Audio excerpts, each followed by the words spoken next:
ഇപ്പോഴത്തെ ഹോട്ട് ടോപ്പിക്കാണ് സാംസങ് ഫോണുകളിലെ വര. ഡിസ്പ്ലേയിൽ വരയില്ലാത്ത ഒരു സാംസങ് S22 അൾട്രയും കാണാനില്ലെന്നാണ് പലരും പറഞ്ഞിട്ടുള്ളത്. S22 അൾട്ര, S23 അൾട്ര, പിന്നെ S24 വലുതായിട്ടില്ലെന്ന് തോന്നുന്നു.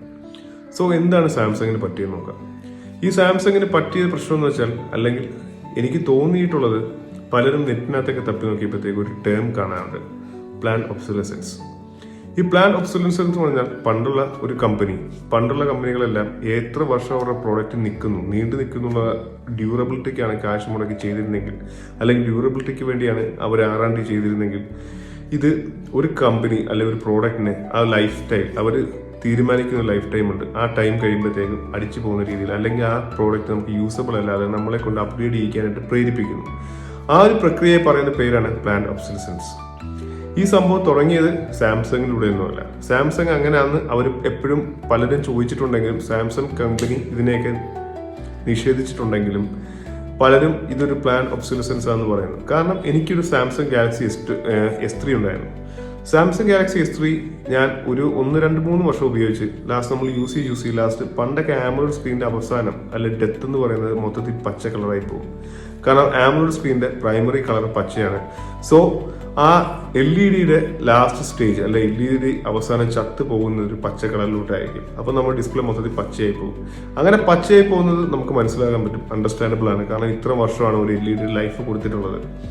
അത് ഒരു 3-4 വർഷമൊക്കെയാണ് അന്നൊക്കെ LED കിടന്നുകൊണ്ടിരുന്നത്. കാരണം 4-5 വർഷമൊക്കെ ഇങ്ങനെ പച്ചയാവാതെ ഓടിയ സാംസങ്ങുകളും ഉണ്ട്. പക്ഷെ ഇപ്പോഴത്തെ കേസ് അങ്ങനെയല്ല. ഇപ്പോൾ ആമോലെഡ് ഡിസ്പ്ലേ, പ്രത്യേകിച്ച് സാംസങ്ങിന് ആമോലെഡ് ഡിസ്പ്ലേസ് ഒക്കെ പെട്ടെന്ന് വര വീഴുന്നുണ്ട്. ഞാൻ നെറ്റ് നോക്കിയപ്പോഴത്തേക്കും അതിന് എല്ലാവരും കൊടുത്തേക്കുന്ന എക്സ്പ്ലനേഷൻ എന്ന് പറഞ്ഞാൽ, ഇവർ കണക്ട് ചെയ്യുന്ന ഒരു റബ്ബറിന്റെ അല്ലെങ്കിൽ ഒരു വയറുണ്ട്, ഒരു കണക്ടറുണ്ട്. ആ കണക്ടറിനകത്ത് ഓക്സിഡേഷൻ വരുന്നു. ആ കണക്ടറിന് ക്വാളിറ്റി കുറഞ്ഞ ഒരു മെറ്റീരിയൽ വെച്ചാണ് യൂസ് ചെയ്തിരിക്കുന്നത്.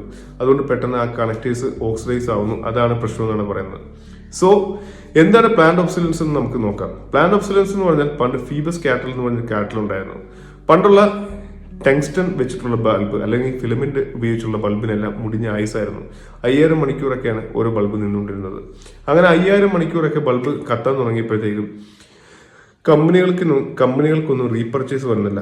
കമ്പനികൾക്ക് റീപർച്ചേസ് വരാതെ വരുന്നപ്പോഴത്തേക്ക് അവരുടെ പ്രോഫിറ്റ് ഷ്രിങ്ക് ആയപ്പോഴത്തേക്കും ഒരു പറ്റം കമ്പനീസ് എല്ലാം കൂടെ ഫീബസ് കാർട്ടൽ രൂപീകരിച്ചിട്ട്, അതിനകത്ത് ഫിലിപ്സ് ഉണ്ട്, ഓസ്ട്രം ഉണ്ട്, അങ്ങനത്തെ അന്നത്തെ മെയിൻ ഫിലമെന്റ് ബൾബ് നിർമ്മാതാക്കളെല്ലാം കൂടെ ഒരു കാർട്ടലുണ്ടാക്കി അവരൊരു കാര്യം തീരുമാനിച്ചു. അവരതുവരെ ഉപയോഗിച്ചിരുന്ന ടങ്സ്റ്റൺ അല്ലെങ്കിൽ ഫിലമെന്റിന്റെ ടങ്സ്റ്റണിനകത്ത് മൊത്തത്തിൽ നല്ല ക്വാളിറ്റി കൂടി 100% ടങ്സ്റ്റൺ ആയിരിക്കാം യൂസ് ചെയ്തിരുന്നത്. അതുകൊണ്ടായിരിക്കും അത്ര ലൈഫ് കിട്ടിയത്. സോ ഈ ടങ്സ്റ്റണിനകത്ത് ഉപയോഗിക്കുന്ന ടങ്സ്റ്റണിനകത്ത് ഇമ്പ്യൂരിറ്റീസ് ആഡ് ചെയ്തു. അങ്ങനെ